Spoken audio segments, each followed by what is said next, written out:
महाराष्ट्र राज्य मार्ग परिवहन महामंडळाच्या ताफ्यातील अत्याधुनिक सुविधा असलेल्या राजमाता जिजाऊ बस सेवेच्या 5 नवीन बस कोपरगाव आगारात दाखल झाल्या। या बसमुळे कोपरगाव परिसरातील प्रवाशांना अधिक सुरक्षित, आरामदायी आणि आधुनिक प्रवासाचा अनुभव मिळणार आहे।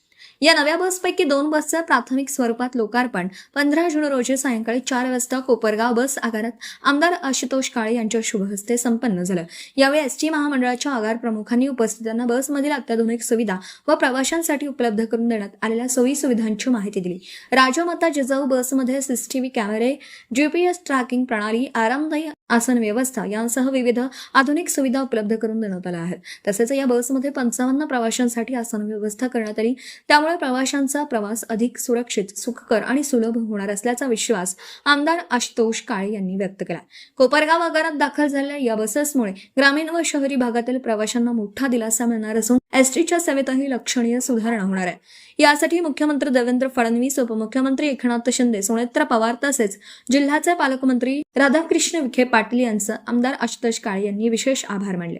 परिवहन मंत्री सन्माननीय प्रतापजी सरनाईक साहेब यांच्याकडे जी काही मागणी आपल्या सर्वांच्या वतीने केलेली होती, त्या मागणीला त्यांनी दाद देऊन आपल्याला बस उपलब्ध करून दिलेल्या आहे। त्यांचा मी मनापासून आभार व्यक्त करतो। अजूनही आपल्याला बसची आवश्यकता आहे।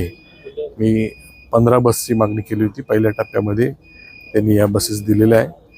अजूनही आपल्याला बस उपलब्ध करून जी काही प्रवाशांची, विद्यार्थ्यांची अडचण आहे ती सोडवण्यासाठी बस उपलब्ध होतील याची खात्री आहे।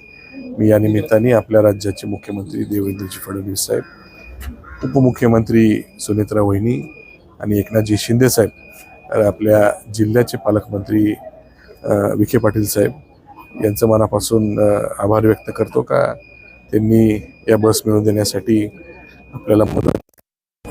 विद्यार्थ्यांच्या अडचणी होत्या, त्याच्यामध्ये त्यांनी सांगितलं का ज्या लांबच्या गाड्या आहेत त्या जे स्टॉप आहे तिथे न थांबता डायरेक्टली पुढे जात आहे।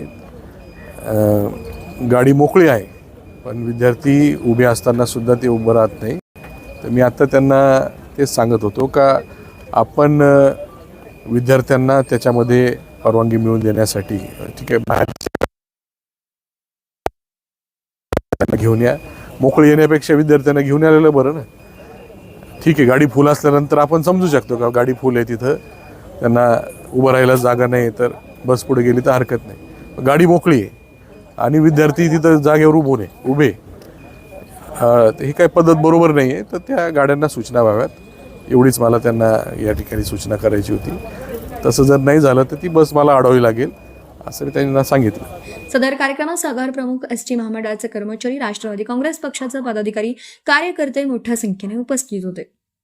माझं गाव चॅनलसाठी स्वप्नील कोपरे, कोपरगाव।